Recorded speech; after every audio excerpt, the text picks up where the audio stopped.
మనకి అంతకుముందు నరేంద్ర మోడీ గారు ఆగస్టు 15న ఒక స్టేట్మెంట్ ఇచ్చారు, గుర్తుందా? ఏమన్నారు?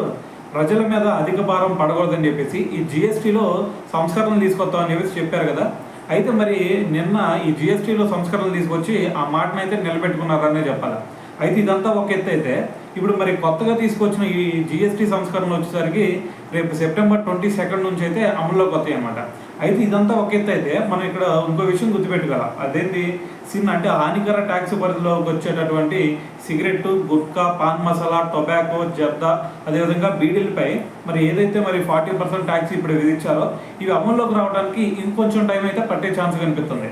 అయితే మరి ఆ తేదీ ఎప్పుడు అనేది మరి చెప్పేలోపు మరి అప్పటి వరకు అయితే మనకి 28% స్లాబ్లోనే ఇవన్నీ ఉండే ఛాన్స్ కనిపిస్తుంది అనమాట.